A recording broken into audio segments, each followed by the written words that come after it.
Get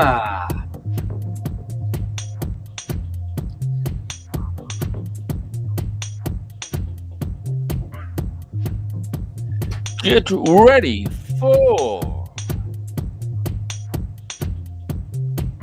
Benjamin Knight Fuchs Live. There it is. We had a little technical difficulty with our cold open, but we're here. What's up, Hey, my Ben, friend? how is it going? Good to see ya. Good to My see you, hair's bro. all sticking up there. I don't know why that happens. Hey, buddy, Yeah. good to see ya. Happy Sunday. Happy Sunday. Oh, we do things a little differently here. We always talk about. Okay. Where are you? Are you talking? Oh, I'm yeah, talking. I Can you hear me? So, when we started doing this, it's probably been 6 months now that we've been doing this, would you say? Something I like had this that, vision yeah. of showing how the triangle of disease is related to everything. So we've been talking about various health challenges and then associating them with the triangle of disease. And I think that's really important because we have this tendency to overthink things, especially when it comes to health. And the triangle of disease, the 3 points of bodily Absolutely. breakdown that underlie all chronic disease, the digestive system, the blood sugar system, and the adrenal thyroid connection axis link, they're always going to be there. And by working on these 3 points, especially the 2 points, the digestive system and the blood sugar system, the hypothesis goes, you can address everything upstream. But if you don't work on the blood sugar system and the digestive system, and to a certain extent the adrenal thyroid axis, you can't do anything. And this is why medicine fails. So I thought I thought, and I still think it's important that people see how this is not just a thesis or a theory, but there's actual research behind it. It's logical if you understand how the body works, but I thought it'd be interesting and also important for folks to see the research behind it. And that was my vision when we started doing these. So we've been doing it for 6 months, and I think it's time to mix things up a little bit. And so what I want to start doing, Liam, with your Sure. permission, is, and by the way, I like your beard. Are you going to keep it? Yeah, it's so cold know. here in Chicago. Little protection around the scarf and Yeah. everything. Well, you look so- good. You look handsome. So I thought we would talk about stuff in the news, articles in the news. That would be more topical, and, All right. and it would make it perhaps be a little more interesting for the viewers. Centered here. So today I want to talk about a couple articles that I got. These came out this week on a compound that's found in broccoli. Now, personally, I love broccoli, but there are a lot of folks for some reason who don't like broccoli. Remember George Bush? He refused. Remember that, the whole thing with broccoli. He refused to eat broccoli, and that's sort of a meme. How people hate broccoli, which is unfortunate because broccoli is super delicious if you heat it, especially, and put salt and butter on it. I think it's, oh my God, it's so delicious. And it's also incredibly, incredibly powerful medicine. And it's not just broccoli. Yeah, powerful medicine. And it's not just broccoli, but what are called the cruciferous vegetables, which include cruciferous vegetables. Yeah. Excuse me, which include broccoli and broccoli sprouts. The sprouts are even more loaded with nutrition than the broccoli. Baby veggies are always baby everything. In fact, baby animals, baby veggies are always going to have more nutritional value than older veggies. So broccoli and the sprouts are the baby veggies. So sprouts are especially powerful, but broccoli in general, kale, cabbage, cauliflower, bok choy, turnips. These are all generally considered to be cruciferous vegetables, and they are powerful medicines. They are arguably the most powerful medicines in the entire vegetable kingdom. And they are vegetables. They're not fruits. A lot of times people confuse fruits with vegetables. Tomatoes, for example, get a reputation for being a vegetable, but they're fruit. These are true vegetables. Collard greens. I don't think I mentioned collard greens. Those are also cruciferous vegetables. And they're super, super powerful medicine, especially, or not even especially, but particularly when they're broken up, when they're crushed.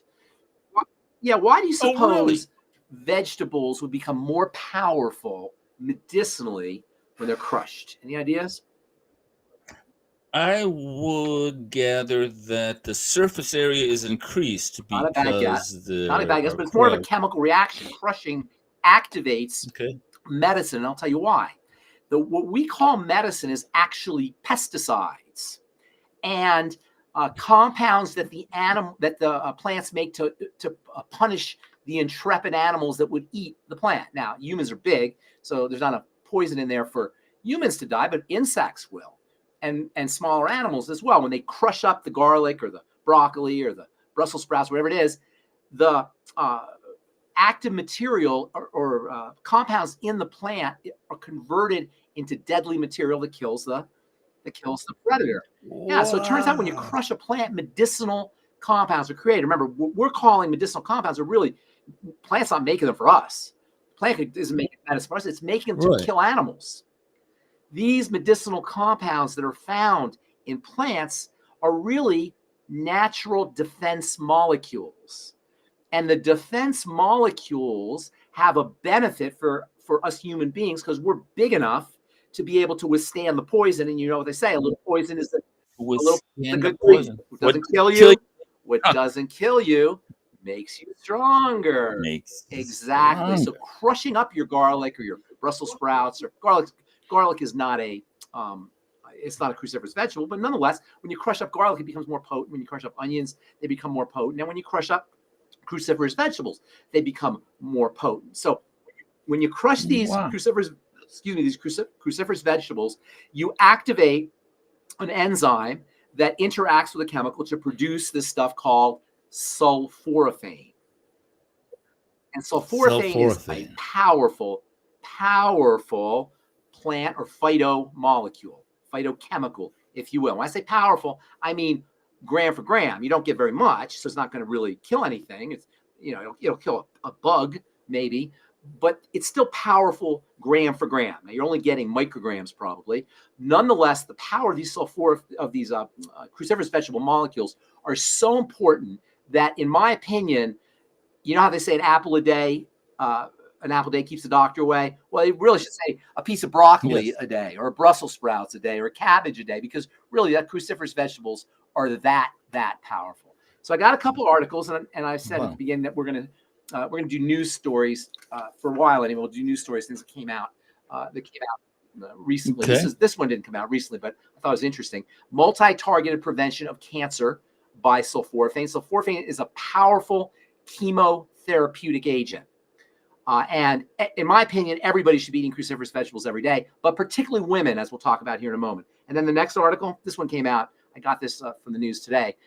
Could a broccoli sprout compound lower blood sugar? Yes, it turns out that sulforaphane also has blood sugar lowering properties, but there's so much more than that. I consider the cruciferous vegetables to be a woman's best friend. Sulforaphane is very important for the detoxification of estrogen. And we talked about this before. Estrogen is obviously an important hormone, but it can be problematic if it's not eliminated correctly. It's so powerful. It's the most powerful of the steroid hormones.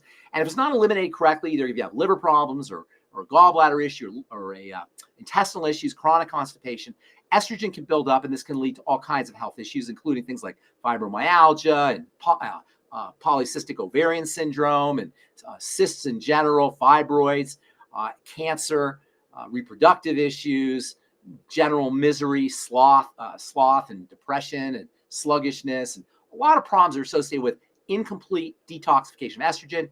And sulforaphane has a very positive influence on estrogen metabolism. It's critical for the breakdown of estrogen. And this is not just true for women who are producing estrogen, but especially for women who are menopausal.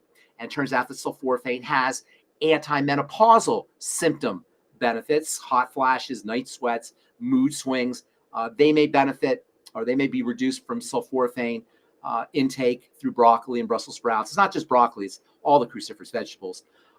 Breast health, sulforaphane is a powerful, as we mentioned earlier, anti-cancer agent. And it's been shown to help slow down cancer growth.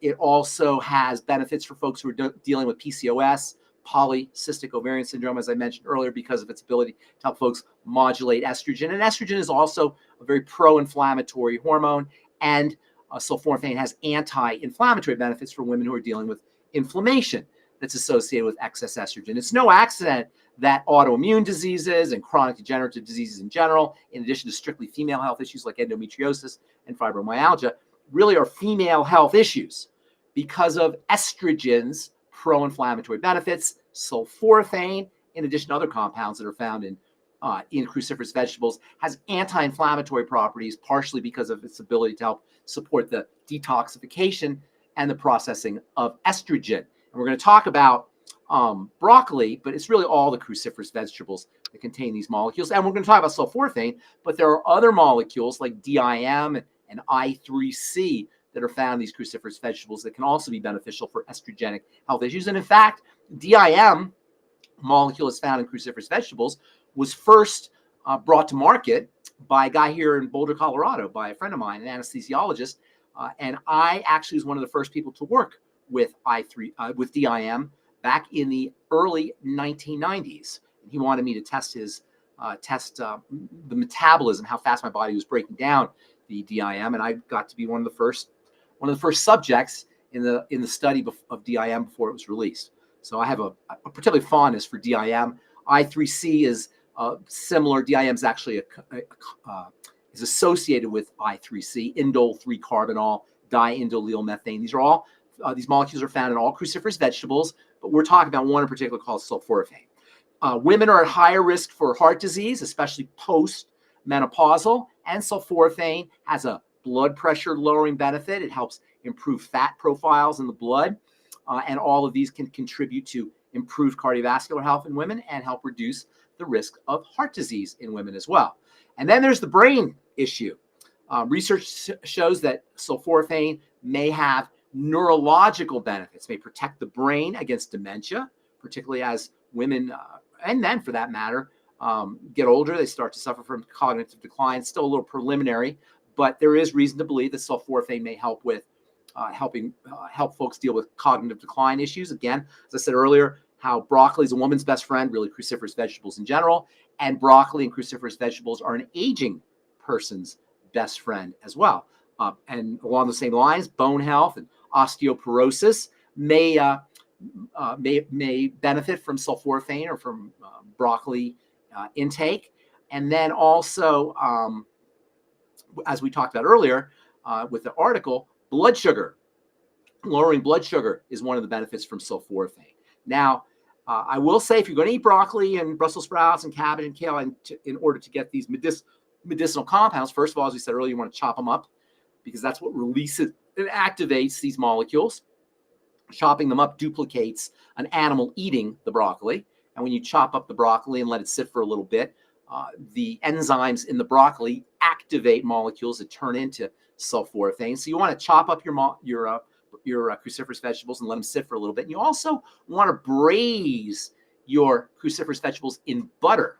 The butter will help release, or coconut oil, the butter or the coconut oil will help release these compounds from the cruciferous vegetables and make them easier for the body to process. Now, you don't want to overcook.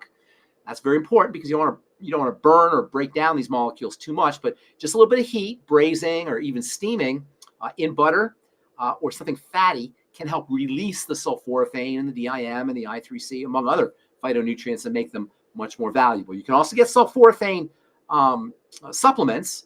You can buy those at the health food store. But if you get your sulforaphane from cruciferous vegetables, you're going to get the fiber, you're going to get the vitamins, you're going to get the minerals, and you'll also get your sulforaphane and your DIM and your I3C. So it always cracks me up when I hear people say that they hate broccoli, because for the life of me, I can't figure out why somebody would hate this incredibly medicinal and very delicious cruciferous vegetable. In fact, all cruciferous vegetables, cauliflower, Brussels sprouts, kale, cabbage, are really delicious. Broccoli in particular is delicious, but you gotta heat it up. It's very important to heat your broccoli up, because when you heat up your broccoli, the bitter compounds break down and you actually release sugars, and there'll be a subtle hint of sweetness to your broccoli if you braise it. And then of course, if you braise it in butter, you'll release some of those wonderful anti-aging, anti-female health issue, or blood sugar supporting nutrients that are found in the broccoli: sulforaphane, DIM, I3C, among other compounds. Sulfur, by the way, in addition to sulforaphane, broccoli and cruciferous vegetables are wonderful sources of sulfur. And it turns out that sulfur deficiency is not all that uncommon. A lot of people are dealing with sulfur, and one of sulfur's metabolites, sulfate, deficiency. Sulfate is extremely important for electrical energy in the body, particularly in cells. And sulfur, of course, is a wonderful detoxifying molecule. It's also important for bone health. And sulfur deficiency and sulfate deficiency are not that uncommon. So broccoli for breakfast, broccoli for lunch, broccoli for dinner. Make sure you're braising it a little bit, not too much, and do it with some butter or some coconut oil. Even your kids will love it if you do it right. Put a little bit of salt on there, Celtic sea salt, and you'll get your minerals. Just a super, super power food. Good for almost everything that ails you, particularly for female health issues. Outstanding. Sulforaphane. Yes, Haven't heard of that until this podcast. And we have a comment here from John. Remedy for gas and bloating, charcoal. Okay. Take your a couple things actually. Charcoal will adsorb. Adsorption is when something is attracted to the surface of a molecule versus absorption. Most of us think of absorption. That's when something's attracted to the center of a substance. So if you have a paper towel and you wipe water or liquid off your counter with a paper towel, the paper towel absorbs, absorbs the liquid because the liquid goes into the paper towel. But charcoal has a very large surface area, and there's lots of nooks and crannies in the surface or on the top of the charcoal, and that's what gives it its large surface area. And gas can be adsorbed to the surface of the charcoal. If you want to go the medicinal route, there's a substance called simethicone.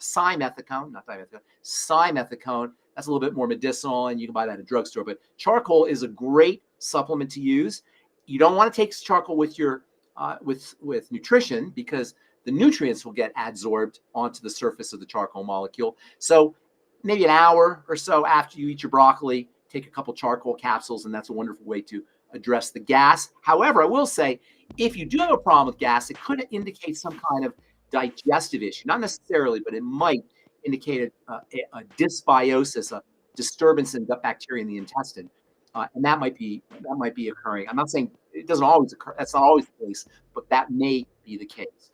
But charcoal capsules are a great remedy. Activated charcoal is considered to be the universal antidote, and everybody should have some activated charcoal in their medicine cabinet just in case, God forbid, somebody is to deal with some overdose or poisoning of some kind.